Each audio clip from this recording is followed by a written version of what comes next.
So, international management's going well.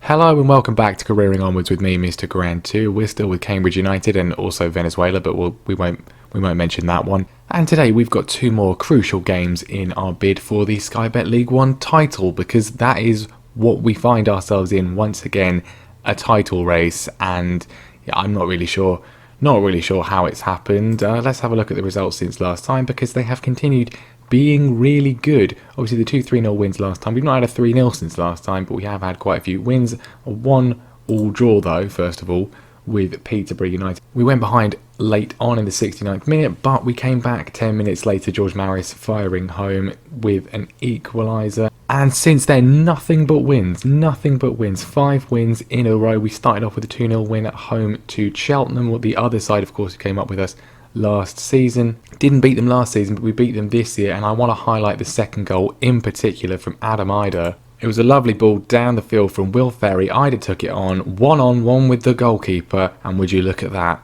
the new patch is actually doing its thing. That was then followed with an excellent performance against Blackpool, who were at one stage top of the league. They fell away a little bit before this game, but it was a 4-1 win away from home for us. A brilliant performance, 2 goals from Josh Ruffles. Dennis Politic was in there. Adam Ider bagged himself another one as well. A 2-0 win against Accrington Stanley then followed. A brace for Adam Ider. He is having an absolutely fantastic start to the season. Played a fully rotated side against Swindon Town in the EFL Trophy, and it worked. They won 2-1. Marcus Barnes getting himself both of the goals. It means that we have qualified from the group stage with a game in hand, which is fantastic. And then most recently, a trip to the Ricoh Arena. Coventry are back there, but it's a defeat for them this time. 4-1 to us. Lloyd Jones, Adam Ider, Will Ferry and Tom Field. 2 defenders, 2 attacking players getting on the score sheet. An absolutely blistering performance from us once again. And what that means, very simply, is that we are top of the league. A game in hand on most of the teams behind us. Not Wickham, who we play today in the second game, a top of the table clash, but 2 points clear of them. 35 points after 14 games, 11 wins, 2 draws and just 1 defeat so far this season. And that is reflected, as you might expect, in the stats. Adam Ider is top goal scorer in the league so far, 12 goals for him. Dennis Politic is in third as well, with 7, going very well. And then average rating, really, this is the sort of testament. Last season, George Maris was the only player who was even close to getting onto this sort of thing, and he never really did. But he is leading the way, 7.88 average rating. Adam Ider's up there as well. But then we have got 6 of the top 10 from Cambridge United, which is very, very good to see. But it's not just that. I mean, we've got chance creation, the top 3 in that as well. And then defensively, we're looking really good too. Lloyd Jones, for example, top for key tackles. It's going so well that the board have offered me a new contract, which I have accepted. It's only until 2022. Again, we're not on very much money, so a team could easily sign us up if they want, but it was originally expiring at the end of the season. We don't want to ever really be unemployed, so if no one is interested, then we want to make sure we're staying at Cambridge, and I'm not going to leave Cambridge if this continues. If we're on for promotion again, then I'm not leaving mid-season, even if we're offered a really good job, because I don't want to walk out on a good thing. The only bad piece of news, well, actually there's 2 bad pieces of news, we'll get to the other one in a minute, but Dennis Politic is injured. He's out for 4 weeks with a twisted ankle, so a bit, could be a lot worse, couldn't it? Could be a lot worse, but yeah, we're going to miss him today because he has been so good. The other piece of news is that we failed financial fair play. It seems to be a sort of month-to-month thing in league football, lower league football. Yeah, we failed it because our wages are too high. We're £350 per week above the wage cap, which I was already about to solve, and indeed have now solved, because we have sold Luke Cannon to Burton Albion, and that will clear at least £1,000. I'm not sure what he was on. He's on 1.5k, and we're paying a little bit of a wage contribution, so it's about 1.2k a week off the wage bill, so that will solve that problem. Obviously he's not going to leave until January, so that means we are subject to a transfer embargo until January. There are some sort of, you can sign players on frees and loans if you, I mean, we weren't going to sign anyone anyway, so I'm not really bothered, and it will be cleared by January. It's just a little bit annoying, and it will potentially have an impact on us going forwards. We might get sort of accused of poor managing of finances, although we've got 88% for managing finances, so I think it should be okay. And then, yeah, Venezuela, just absolutely awful. I mean, we wouldn't really be expected to win any of these games except maybe the Ecuador game. We could have really got a point in that, but we didn't. We did score a goal though. That's positive. We scored a goal against Chile. Joseph Martinez, the first and potentially only goal of my Venezuela managerial career. And if we don't beat Bolivia in March, then I think I'm just going to resign.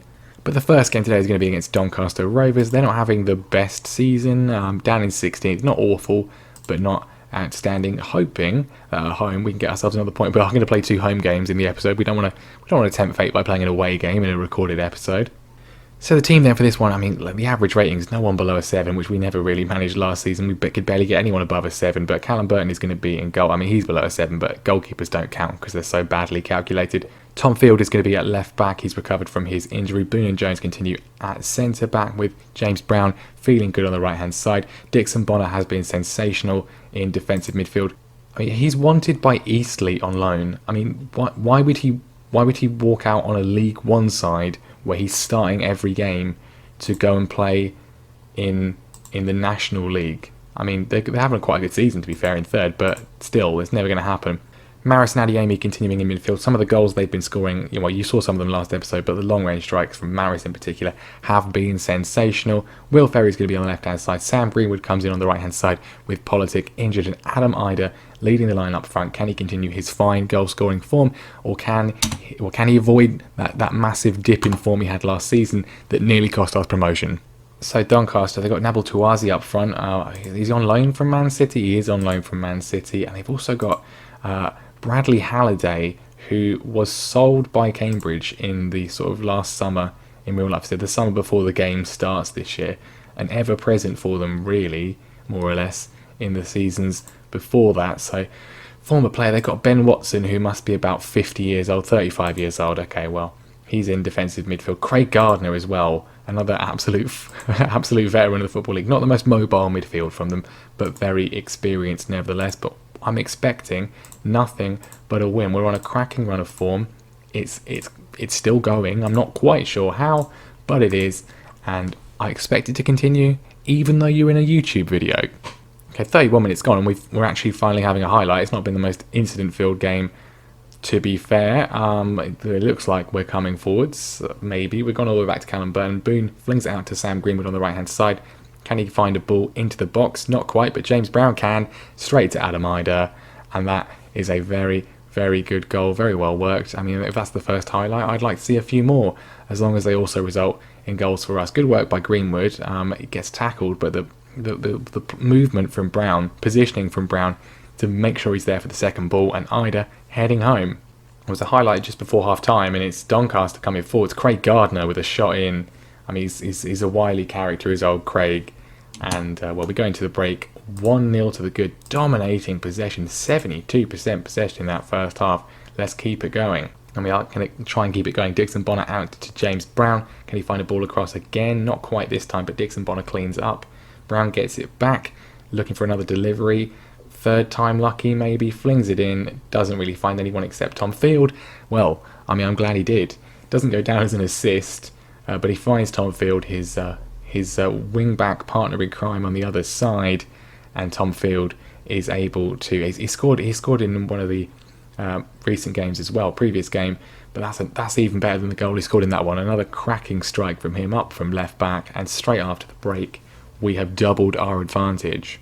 Free kick though from Doncaster. Craig Gardner puts it in, and Bingham heads home, but I think he's offside. I'm not sure why he's offside, and that didn't look particularly offside, but I'm glad he is. Wycombe have just taken the lead against Colchester. There was potentially a bit of a gap opening up between us and them, but not this time. And I thought it was kind of coinciding with the Doncaster attack. Not quite. We're coming forwards again. Tom Field, can he find a ball across? It's gone all over the place, and it's come down to Sam Greenwood. And we have scored again, 3-0. This is very fun, isn't it? It's very fun. It's not going to be like this all the time, but we're going to make the most of it while it is. Tom Field putting it across. He's just scored a goal. Now he's not quite got an assist because it came off the defender, but a great strike from Sam Greenwood. Another goal for him when he's presented with an opportunity, and we are 3-0 to the good, and hopefully heading for 3 more points. Could get better here. Maris flings the corner in. It come down to Lloyd Jones, who's giving it to Tom Field, and Will Ferry now has it on the left-hand side to Adam Ida. Good chance from the Irishman, but Sanchez is able to keep it at bay. Well, I think there's been a goal in the game between Wickham and Colchester, because Wickham have dropped back a little bit. I think Colchester must have equalised. Time's gone here. Tom Field's got himself injured, which is not ideal, but we'll make some changes and just see this one out. Well, there we go then, another 3-0 win. I need to make sure I don't get used to this, because it won't last forever, but another excellent performance once again. I mean, what more can you say? What more can you say? And indeed, Wickham drawing with Colchester, Ryan Loft scoring in the 76th minute to give them a point, and it means there is now a gap of 4 back to Wickham, who of course we play next in the episode. And well, if I'm not going to say anything, but that's a good gap at this time. Tom Field, though, after his absolutely brilliant performance, man of the match performance in that game, is injured, unfortunately, 2 weeks. Not a disaster, but we will definitely miss him against Wickham. I mean, we stole Colin Calderwood's job at the start of the save, and now he's been sacked by his new employers. Bad luck, Colin. So, massive game at the Abbey Stadium against Wickham, first versus second. We are a little bit under strength for this one, though. Tom Field, of course, is injured, so we'll bring in Norville Williams for him, and then Dixon Bonner, unfortunately, is suspended for this one, so we will bring in Josh Ruffles, I think, at defensive midfield. We've got Jason Lowe on the bench as well if we need him. Otherwise, no changes. Let's get into this. Quite a lot of players in this Wickham side who are, sort of lower league gems and doing quite well this season. Steve Seddon has been having a fantastic season at left back. Definitely need to be mindful of him. Jack Grimmer at right back is a very good player as well, as is Anthony Stewart at centre back. I mean, this is not going to be easy. They've got a very, very, very good defence, including Martin Keown's son. But I mean, confidence breeds confidence. I think I expect you to go and win this game. If we don't win, if we don't get all 3 points, it's not the end of the world. We would still be top of the league, given the advantage that we got due to their draw with Colchester. But a win would be really, really good. And we're about to go behind, are we? Not quite. We're looking to counter. Good early possession from Wickham. Can we find a bit of a foothold in this game? Norville Williams is not quite as good as Tom Field, it's fair to say, but he's done quite well when called upon, when Field was injured earlier on in this season. James Brown on the right-hand side, back to Josh Ruffles. He's not quite a natural in that position, maybe prefers centre mid, but he'll do okay, especially with some passing like that. Adam Ida with a great chance, which he can't convert on this occasion. Free kick in from Gape, and, well, good opportunity from, I think it was Anthony Stewart that headed it on, but good chance for Wickham there. Pretty end-to-end game, even game so far, no goals yet. 2 minutes before half-time, Jordan Boone plays it forward to George Maris. On the turn, finds Adeyemi, who's lost out, and, well, he's won it back, to be fair. Good recovery tackle from him. Jones plays it forward, looking for Adam Ida. Great picking up from George Maris there, back to Ruffles. We just seem to be lacking a bit of a cutting edge today, and it's a mistake. And Kia hands in for Wickham. Good chance for him, but he fires wide. Well, we've had 4 shots on target, they've had none, and we're dominating possession, but, I mean, very even in terms of the chances we've seen. I can't really say we've been better. I think, what do we say? I'm not going to say we're far from pleased. I'm not going to say I'm happy. I think I'll go with that. I mean, I do think we probably have been slightly better, to be fair. Need a bit more of a cutting edge in this second half, I think, which is rapidly disappearing. Free kick from Gape, headed in, off the bar. I thought that had gone in, and we're running our luck a little bit. Now it's time for our chance, though. It's very much one then the other. Sam Greenwood with a free kick, and it's the second free kick from Sam Greenwood that we've seen in an episode, and the second one he scored brilliant from the man on loan from Arsenal, his second goal of the episode as well, firing home past Allsop in the Wickham goal. We've got a vital lead here. Well, time is rapidly disappearing. I forgot to make any substitutions. It doesn't matter. A 1-0 win, a big win against the team that was closest to us in the table. Fantastic performance, quite relatively controlled. I mean, they didn't have a single shot on target despite the multiple opportunities they did have. Pretty good defensively. We managed to get the job done, and that's really all that matters. Well done. That was a very good win for us. So what that means is we do open up a gap. Well, we've got a gap of 7 points now over Wickham. They've still got a game in hand, so that's kind of the key thing. But Charlton have now gone above them, and we're just 4 points clear of them, but we do still have a game in hand over them. So 4 points remains the gap for the time being, but it could hopefully potentially get better.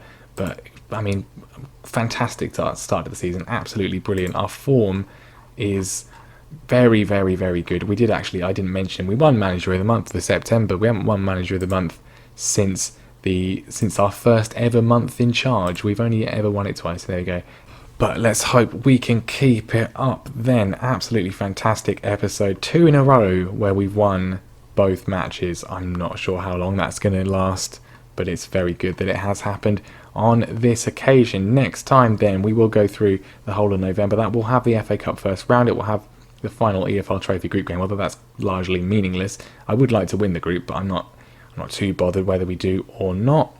But we'll go through the rest of November, and then we'll come back for maybe something around December. Even not, it'll be January. We could potentially come back for December around Christmas time. Depends how the table's shaking up. I mean, let's see if there's anyone really particularly chasing us down. I mean, Fleetwood maybe we'll have played them though. MK Dons are in 8th. They could maybe be a threat. So maybe sort of end of the year, start of the new year. We've got Blackpool on the 2nd of January. That's a potentially big match. We'll see how things are going, because we could get a bit further in the FA Cup. You never know. It'd be nice to get through to the 3rd round once again. We'll have to see what happens though. But thank you very much for watching. Make sure you leave a like if you enjoyed it. Make sure you subscribe as well so you don't miss the next episode. And I will see you next time.